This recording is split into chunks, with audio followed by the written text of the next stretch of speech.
We are back inside City Hall, keeping our focus on the newly enacted bail reforms and the debate over them. Without the option of imposing bail for an expanded list of offenses, a major challenge is to ensure that defendants show up for their court dates and do not reoffend. The de Blasio administration says that it is prepared, and it's using a host of tools to support individuals as they wait for trial, as well as those who are released from detention. Joining me now are two people who are working closely with City Hall on these efforts.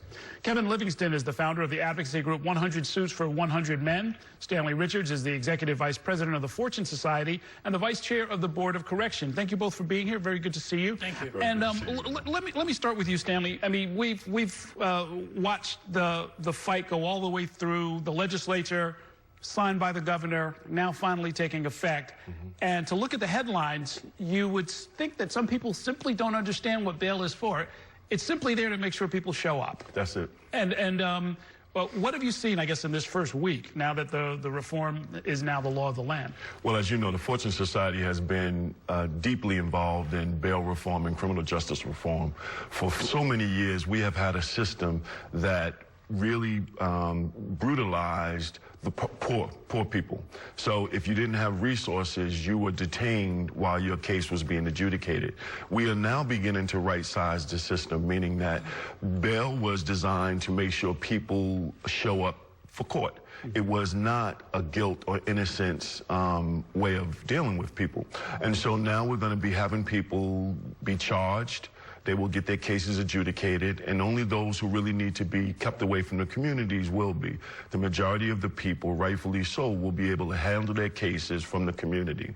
And what the Fortune Society is doing now and has been doing is engaging those folks. Many of them need services. They need to get access to substance abuse, mental health, housing, and we've been able to do that, and we're going to continue to do that, to work with the city to make sure that as folks get released, we can engage them. And they also get a suit if they're working with your group in a lot of cases. Absolutely. Tell me a little bit about this, 100 Suits for 100 Men. Absolutely. Well, thank you for having me. You know, we are a social service agency. We are based in Jamaica. We also have an office in downtown Brooklyn, in which we partner with the Kings County Reentry Task Force, headed by District Attorney Eric Gonzalez.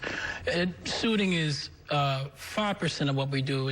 They do get a suit when they come home, but we are prided because we do the work inside the jail. We're working with these men while they're incarcerated. You know, just like Stanley said, our caseload has grown. We were able to gather more guys because they're coming home this month, and we're able to do the reentry plans, partner with organizations like Fortune Society, but also guide them with housing. I have a guy who I was with on Thanksgiving Day inside of Rikers Island. On Tuesday, I'll be walking with him to BMCC to register him for college. Right. These are the things that we're doing on the forefront inside of Rikers Island, and then following up in the community. There's a lot of sort of a caustic commentary about why are people getting, you know, Metro cards or, you know, a suit or, you know, access to college and other kinds of things if they're accused of what might be a very serious crime. What's your answer to that?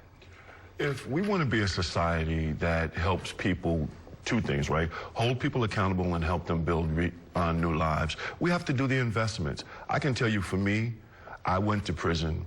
I went to prison for robbery. I committed a violent crime, and I hope my years of service has made amends for what I've done to my community. But it was college and prison that helped me turn my life around, that helped me raise 4 beautiful kids, who helped me be married to a woman for 27 years, who we have been able to rebuild our lives and rebuild the lives of the community that I come from. And so what we're doing with people coming out on bail is helping them figure out a way forward, a way of building new lives. So the investments in school, the investments with a job, the investment with housing means that people aren't on the streets committing crimes, engaging in behaviors that will get them arrested. Is the system doing anything different as far as, or is any part of this going to involve reaching out to people and making sure they don't miss their court date? Because that's going to create a whole independent set of problems, right? Absolutely. We're stationed right now at the courthouse.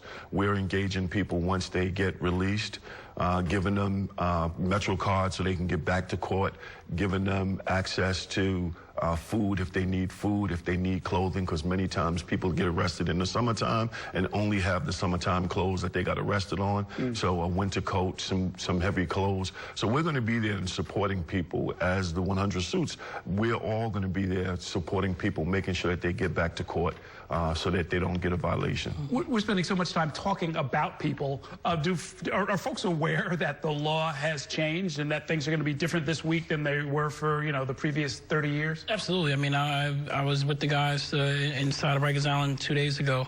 I'll be there tomorrow morning. Yeah, absolutely. They're very aware. And they're excited. But again, they are excited that they are given a chance. Bail does not mean conviction.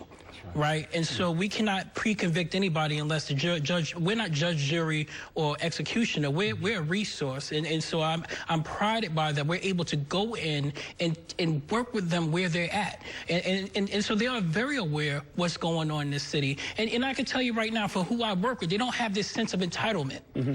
Right? They know that their just due process is happening in the city. And I tip my hat to the administration for doing this in New York. Right. I really do. In the end, if they have a lawyer, hopefully they will, right? They'll either beat the case or plead, right? 95% of them end up in a plea anyway, right? So we're not talking about people kind of skipping out and starting a crime wave for the most part. Absolutely, absolutely. And we'll see this over time. Right now, you're seeing the stories that make the headlines, and they're trying to define the entire bail reform issue around a few stories. But there are hundreds of people who have been released, who are going to be engaged in services, who are trying to rebuild their lives, and will get their cases adjudicated. And hopefully, because they are not incarcerated, and the pressure to plead guilty just to be released like they tried to do to Khalif Browder, that pressure is no longer there, then they can have their due process and go get their case heard expeditiously and fairly. And what will this mean for families, that somebody is not waiting, 6 months and so forth, which is long enough to, lose your job and lose your apartment, right? I mean, exuberance, right? Friday, I got an email, and the subject line was released from EMTC. And I went straight to his house. His father was ready, very excited that he's actually have help in the community to help make sure his son still has to go to court, but we will be walking, again, he's brought out of Rikers Island. He's registering for college on Tuesday. Bail does not mean conviction. So we do not go ahead and act like he's a convicted felon. We're going to go ahead and treat him like he has a due process. And so the father was incredibly excited about the families, and he has a son getting ready to be born. He's going to be able to be home for his son. So these are the things that makes me very excited. And what so he gets his day in court, but he does it as a college student and as a father, not as somebody who's been locked in a cage for 5 months. Exactly.